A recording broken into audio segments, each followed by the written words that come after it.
Welcome back to Old Guy REI. Today I have the opportunity to interview an old friend. Actually, we grew up together. We've known each other forever.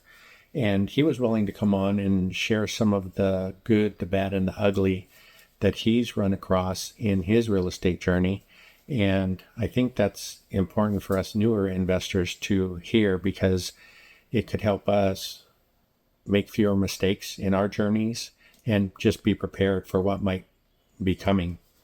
So we're going to get pretty deep in this conversation. So if you have any small children or pets, you might want to put them away. And please be sure and share this with anyone you know that might be hesitant about getting started in real estate investing. So thanks for coming on.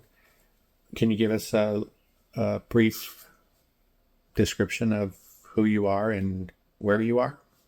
Thanks for having me on. I'm really excited to be here. It just made me think when you said that we have known each other a really long time. You probably know me better than I know myself. But as for where we are, we're in California. We live on the Central Coast, and I'm a general contractor. Been doing that for about 34 years this year. Residential remodeling, lots of kitchens and bathrooms, that kind of thing. Oh yeah, this is great. So you're in California. That's a pretty expensive market. Why don't you tell us what was your motivation to get started investing in real estate? Yeah, you're right. California is a really expensive market, and that's one of the reasons we decided to try investing out of state. But I imagine we'll get to that in a little bit. My motivation for getting started in real estate investing originally was one day I realized that I didn't have any retirement savings, and I wasn't sure how I was going to build a retirement. So back in 2007, it was really easy to get a loan. They were all adjustable rate mortgages. They were stated income loans. So you could just tell them, I make 100,000, 200,000, and they would qualify you right away. After that, we ended up looking for an agent because we thought we were going to be able to do this. And the agent brought us a property which was located in Sacramento, California. It was a single family, 3-bed, 1-bath. And in the first year, the rents covered the payment. Where we got in trouble was once the loans reset after the first year and the mortgage increased, then the rents didn't even cover the mortgage. And there was all these other things to consider, like property management, repairs, and maintenance and things like that. While we were under contract for that property, my sister had a friend in the same area, and she owned a duplex that she was wanting to sell. So we went and took a look at it, and magically we could qualify for that one too. So we bought two. And now that I think about it, it's pretty silly because the rents we were getting on those barely covered the mortgage payment. And after realizing that, we were having to come out of pocket to cover the extra expenses. And that was a little bit difficult to do, but we were managing. We hung on that way for about another year, and then it just got to be too much to handle. We ended up losing those properties and having to go through bankruptcy shortly thereafter. It was pretty tough. The bankruptcy process was hard because I was always raised to pay my bills, right? We need to pay our bills. And it was really hard for me to, admit that I had failed at that. Our attorney was the one who put it to me in a different way that I could understand. He said that big companies do go through bankruptcies all the time to restructure their debt and things like that. And we could do the same thing. It was basically the same thing. And that was a little bit easier to swallow. So we went through bankruptcy, and that was scary in itself because we knew it was going to be 7 years before we would be able to do anything else. And after pulling equity out of our primary to qualify and put down payments on those two properties, we had a higher balance on our primary residence. So that was another thing we had to deal with. because we were having to use personal credit cards to cover our daily expenses like groceries and gas and utilities, and it didn't take long for that to spiral out of control. And then our only option at that time was to go ahead and do the bankruptcy. Okay, wait a minute. You just said you had to go through bankruptcy. I know your wife, Cynthia. And how was she even okay with you trying to do this again after having to go through all that? Yeah, the bankruptcy was really, really tough. But I think one of the biggest motivations for doing it was the fact that it seemed like the only way to save our house, and not lose our primary residence. So although it was a struggle, that reason by itself was a big help in getting through the whole process, because there's so many different varieties of bankruptcies just to begin with, chapter 7, 11, 13, and depending which one you decide on determines how you're going to be able to move forward. Some of them you agree to pay certain portions to your debtors over time to pay down what you owe them. There's some that wipe everything out, that have other negative aspects to them.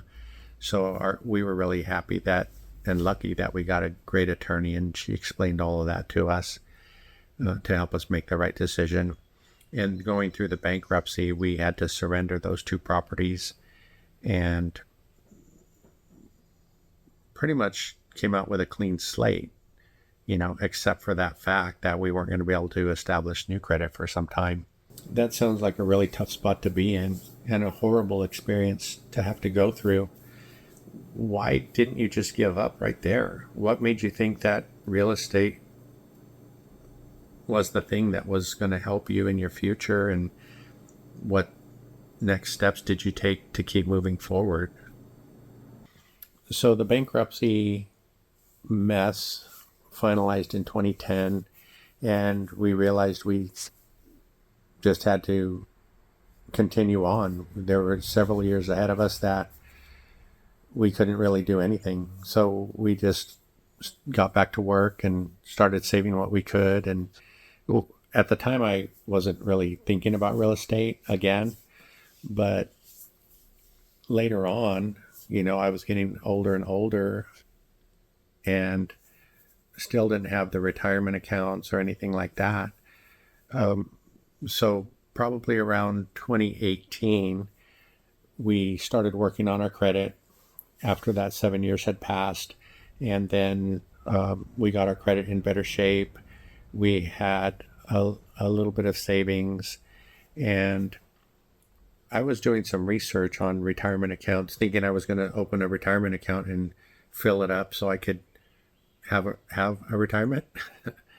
And in doing that research, I realized that I didn't have enough income to fill that account fast enough. And going through that research online, I ran across BiggerPockets. And there was an interview with David Green Brandon Turner was interviewing David Green. He was a police officer, and he was buying rentals to try to get out of his job and have some retirement.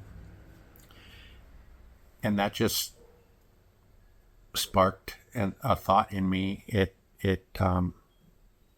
really got me motivated again to start diving into trying to learn the right way to invest in rental properties. And from there, it just took off. I started learning everything I could about the subject. And like you mentioned before, Cynthia was probably a little hesitant before. And once she realized how serious I was about learning all this stuff, she was following along and started to take in some of that education herself, and also started realizing that it could help if we did it the right way. So after being on Bigger Pockets for a while and running across Michael Zuber's One Rental at a Time on YouTube, and he had an interview with Ashley Hamilton, who's the Detroit investor, and it was just a great story about how she was a waitress and how she purchased her first rental property using her tips and her income tax return. Back then, properties were super, super cheap, but at the time, she had probably 8 or 10 rentals, and I actually reached out to her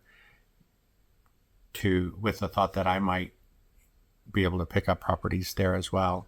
And she had a mentorship program. We didn't take that one right away. One of the other guests on Zuper's channel was Casey Franchini, and she started Brick by Brick Wealth. And that program was appealing because if you need hand-holding, she's the one that will be the hand-holder and take you through the process to get your first property or your next property. She's awesome. And so we took her mentorship program. We ended up also running across at the time a turnkey promoter, and the turnkey model sounded really appealing to us because we were, here in California.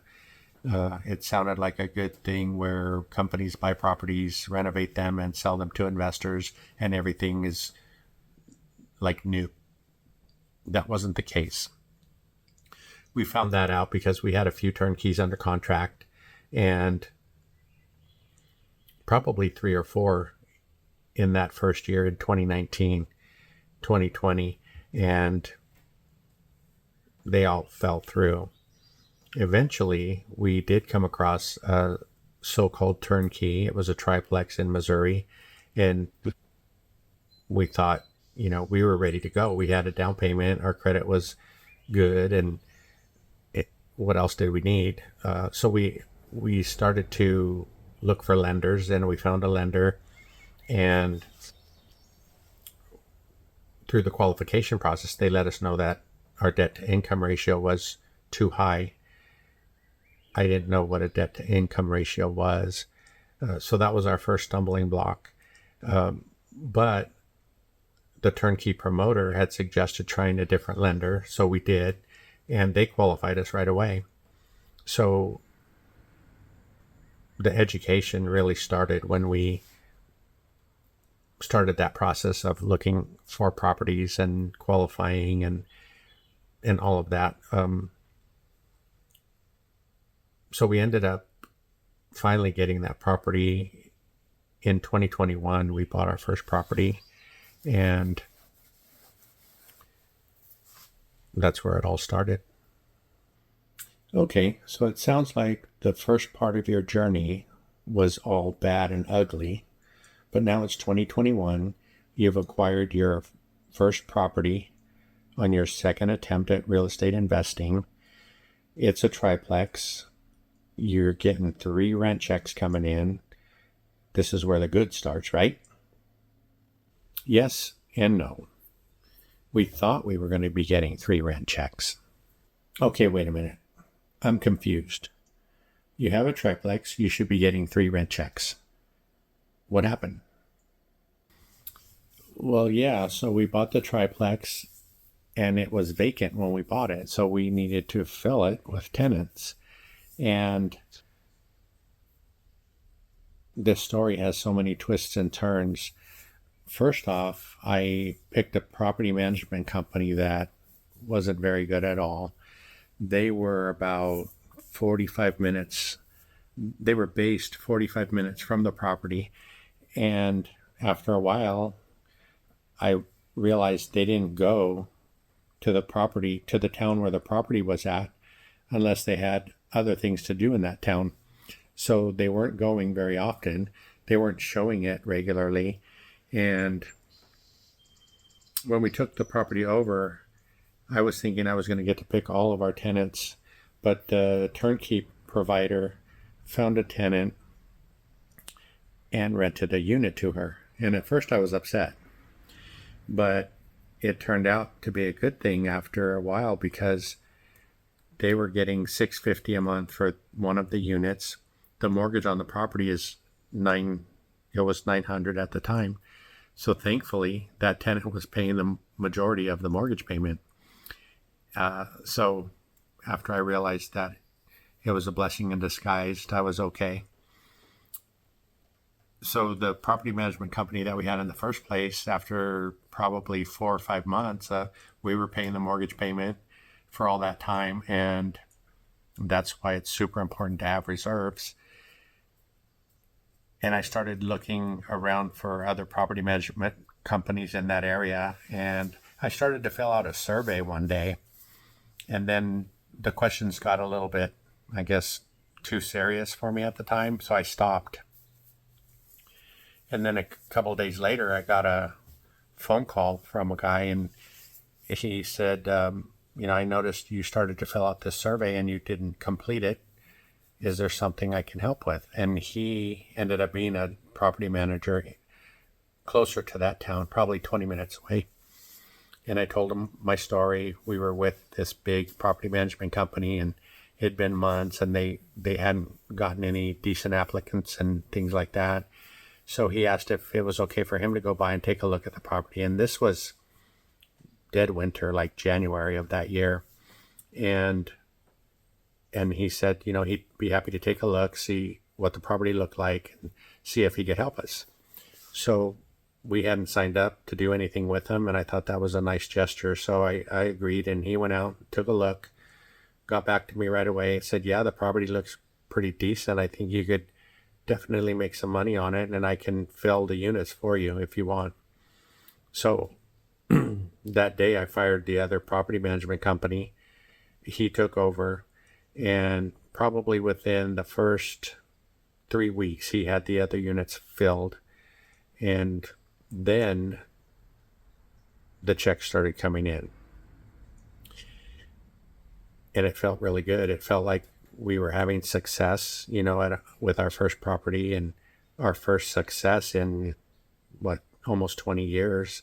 So that was pretty good. So of course we got excited and wanted to buy more. Well, thank you so much for coming on and sharing the good, the bad, and the ugly of your real estate investing journey to this point. If people are interested in finding out more about you and your story, where can they do that? This has been a lot of fun. Thank you so much for having me on, and hopefully it'll help someone out there. If they want to learn more about my story, it's all pretty much right here on Old Guy REI.